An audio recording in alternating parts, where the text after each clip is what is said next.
नमस्कार मित्रों, मैं Rajiv Mishra social research foundation में आपका बहुत बहुत स्वागत करता हूं और आपको बताना चाहता हूं सोशल रिसर्च फाउंडेशन उच्च शिक्षा में शोध परक शिक्षण के लिए लगातार तत्पर रहता है और इस क्रम में हम 6 अंतर्राष्ट्रीय रिसर्च जर्नल्स का प्रकाशन लगातार कर रहे हैं। मित्रों, जर्नल्स की जो गुणवत्ता है उसका प्रमुख कारण है हमारा रिव्यू प्रोसेस। हम अपने पेपर को डबल ब्लाइंड पीयर रिव्यू पद्धति के आधार पर रिव्यू कराते हैं, तमाम एक्सपर्ट्स के पास भेजते हैं और उनके द्वारा अनुशंसित होने पे ही वो पेपर आगे प्रकाशित होता है। इसी कड़ी में सोशल रिसर्च फाउंडेशन ने एक नई शुरुआत करी है, वो है ओपन वाइवा। इस क्रम में हम जूम मीटिंग के तहत एक्सपर्ट और लेखक को आमने सामने रखकर एक साक्षात्कार कराते हैं, जिसमें दोनों एक दूसरे से अनभिज्ञ होते हैं। खाली उनके पेपर एक दूसरे के पास होते हैं और वे अपने पेपर पर एक डिस्कशन करते हैं एक्सपर्ट से, और एक्सपर्ट उस पेपर पर साक्षात्कार पद्धति से डिस्कशन करने के बाद पूरी तरह जब संतुष्ट हो जाता है तब वह पेपर हम अपने जर्नल में प्रकाशन के लिए भेजते हैं। तो आइए हम अपनी तरह का पहला अभिनव प्रयोग करते हैं रिव्यू प्रोसेस के लिए ओपन वाइवा के रूप में।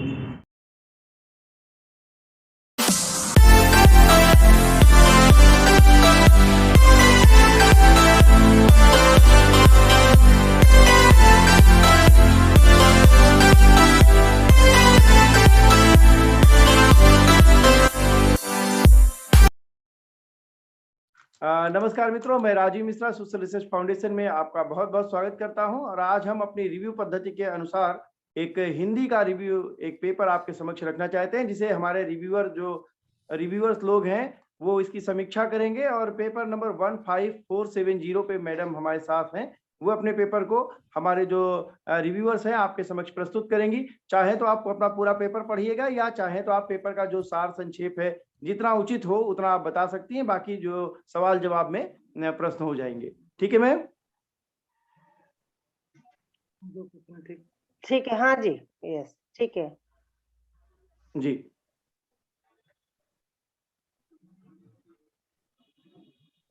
ये पेपर आपका हमारे सामने है, सूर्यकांत त्रिपाठी निराला के काव्य में क्रांति के विविध आयाम। ये पेपर आपका ही है मैम?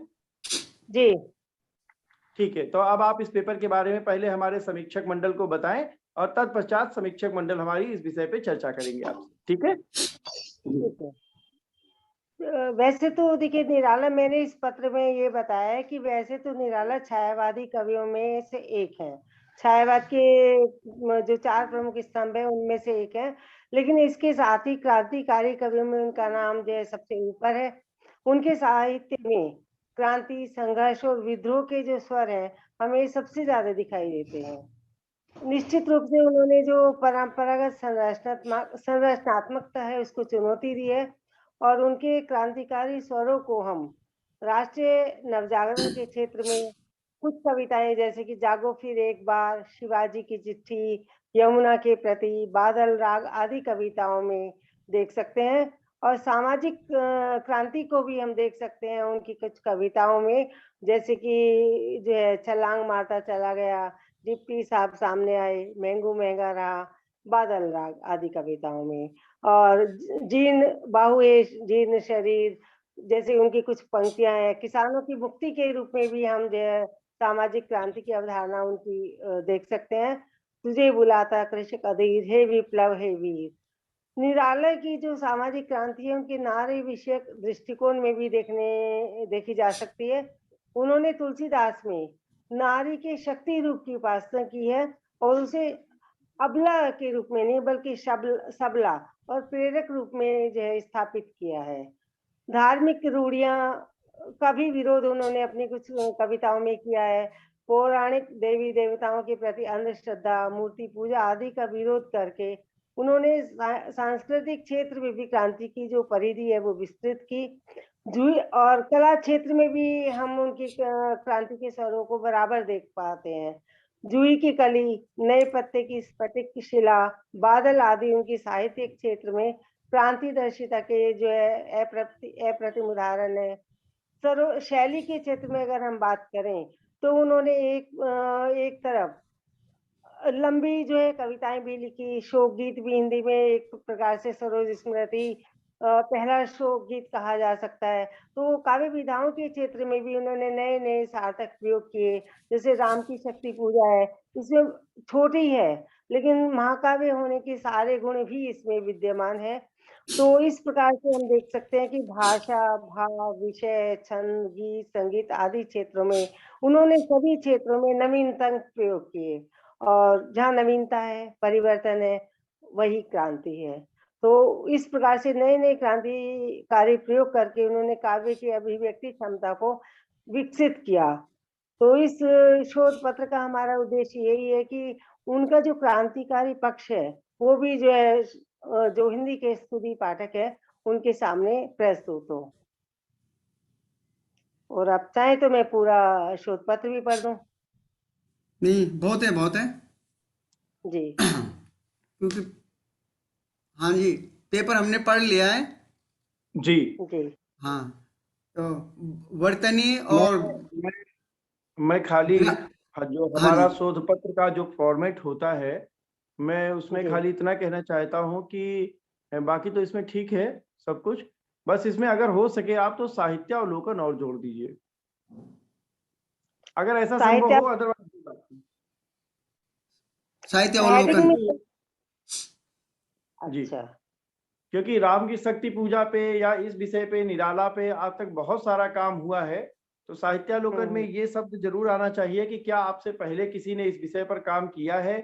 अगर नहीं किया है तो कोई बात नहीं, और अगर किया है तो उन्होंने किस किस सन में क्या क्या किया है, कम से कम 4 स्टडी साहित्यालोकन में जरूर आनी चाहिए। ऐसा मेरा मानना है, बाकी तो आप और रिव्यूअर्स जैसा कहें। जी सर, फर्स्ट रिव्यूअर सर के पास चलता हूँ। सर बताएं।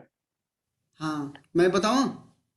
जी हाँ हाँ सर, आपका जो मैं सहमत हूँ आपके विचार से, क्योंकि निराला के क्रांति के स्वर पर काफी काम हो रखा है, तो ये चीजें आनी जी चाहिए साहित्य अवलोकन में, कि निराला पे बहुत, इस विषय पे बहुत काम हो रखा है। और जी जैसे मैंने कहा, वर्तनी और विराम चिन्ह की दृष्टि पे मैंने देख लिया, ये पेपर ठीक ठाक लग रहा है मुझे। ये शुरू में ही मैंने अभी बताया था मैडम को, जहाँ पर हाँ निराला मैं लिखा है वहाँ पर इन्वर्टेड कॉमाज में थोड़ा उसको सही कर लीजिए, वो बहुत बड़ी हम्म। समस्या नहीं, ठीक हो जाएगा। ठीक है, बाकी निराला का जो ये क्रांति का स्वर है और जो विद्रोह का स्वर है, उनका ये व्यक्तिगत जीवन से ज्यादा है उनके उनके काव्य में। हाँ हाँ, यस। अगर आप निराला की सरोज स्मृति पढ़ोगे तो वहां पर उन्होंने जगह जगह इस चीज का जिक्र किया है वहां पर, कि हाँ, ये तो अगर कुछ अगर वो भी जुड़ जाता है यहाँ पर, तो हालांकि इस पर काफी काम हो रखा है वहां पर, कि वास्तव में अगर एक व्यक्ति क्यों क्यों छंद बंधन से कविता को मुक्त करना चाह रहे हैं, क्यों सामाजिक क्रांति लाना चाह रहे हैं, और एक प्रकार से क्यों कि इस प्रकार से कविता में या क्यों परिवर्तन लाना चाह रहे हैं, तो उनका व्यक्तिगत जीवन ही संघर्ष करता रहा वहां पर, और उन संघर्ष के प्रतिफल उन्होंने हमें जो भी दिया, एक नया स्वर, नई दृष्टि काव्य को दी वहां पर। और जैसे कि हम जानते हैं कि आरंभ में जब निराला ने इस प्रकार से काव्य में छंद बंधन में बदलाव लाए थे, क्रांति लाए थे, तो शायद है कि उस समय उनके कविताओं को अस्वीकार भी किया गया था। हाँ जी। उन्होंने हमारे क्या कहते हैं, वो कविताएं उनकी छपती नहीं थी, प्रकाशक लौटा देते थे वहां पर। लेकिन बाद में आज हम देखते हो कि हमारी पूरी कविता छंद बंधन से मुक्त हो चुकी है वहां पर। ठीक है, तो ये निराला निश्चित रूप से हिंदी साहित्य के छायावाद के प्रमुख कवि हैं। और जहाँ तक शोध मैंने पढ़ लिया है, इसमें ज़्यादा परिवर्तन की जरूरत नहीं है, ठीक ठाक काम हो रखा है वहाँ पर। ठीक है, आगे जी दूसरे समीक्षक अगर कुछ बताना चाहिए। जी, धन्यवाद सर। मैं सेकंड रिव्यूअर सर के पास चलता हूं। साहब आप बताएं कि इसमें क्या करेक्शन हो सकता है। हाँ सर, ठीक है। बस जो उनसे मैं सहमत हूँ, आपसे भी सहमत हूँ। थोड़ा सा जी साहित्यावलोकन हो जाए तो जुड़ जाए तो अच्छा रहेगा, क्योंकि काम जी तो बहुत हुए हैं निराला जी के ऊपर। जी और इन्होंने जी भी सही कहा कि मतलब उन्होंने क्रांति की भावना को क्यों अपनाया, उसके पीछे कारण क्या था, उनका व्यक्तिगत जीवन था। उन्होंने जी, अपने एक व्यक्तिगत व्यक्तिगत जीवन में, पृष्ठभूमि दे दीजिए आप मैडम।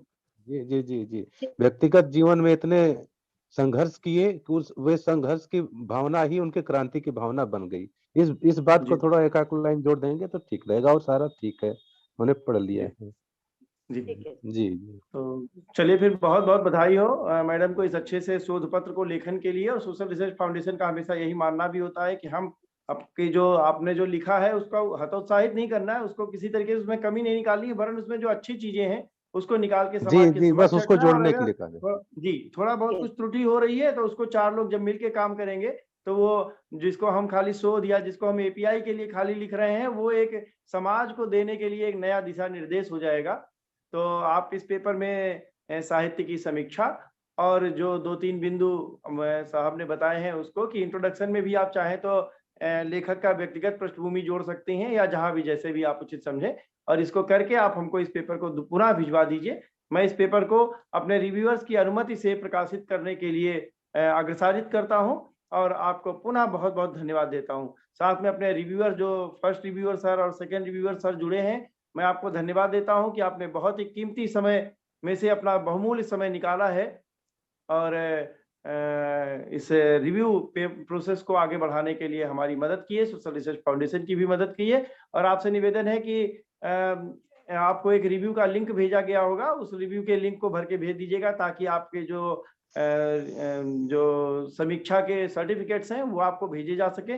साथ में ये जो हमारी आज की परिचर्चा है वो हमारे यूट्यूब चैनल स्वैच्छिक दुनिया पर रहेगी ये एपिसोड। तो आप चाहेंगे तो उसको भी सब्सक्राइब कर लीजिएगा ताकि और भी जो छात्र शोधार्थीगण हमसे जुड़े हुए हैं वो जुड़ के हमारे इस एपिसोड को देख सकें। और मैं अपने दर्शकों से ये निवेदन करूंगा कि यदि आपके समक्ष भी हिंदी रिसर्च पेपर में रिसर्च पेपर को लिखने में किसी तरीके का कोई संशय हो, कुछ आपकी जिज्ञासा हो, कुछ आपको पूछना हो, तो आप सोशल रिसर्च फाउंडेशन पे कमेंट करके हमसे पूछ सकते हैं। हमारे साथ जो साथी विद्वजन हैं वो आपके समक्ष उपलब्ध होंगे और आपकी तमाम समस्याओं को सुलझाना ही सोशल रिसर्च फाउंडेशन का एक मंतव्य है, सोशल रिसर्च फाउंडेशन का एक कर्तव्य है। इन्हीं शब्दों के साथ मैं पुनः आपसे विदा लेता हूं और जल्दी ही मुलाकात करते हैं अगले किसी रिव्यू पेपर में। जी नमस्कार। नमस्कार नमस्कार नमस्कार नमस्कार। नमस्कार, धन्यवाद। Thank you.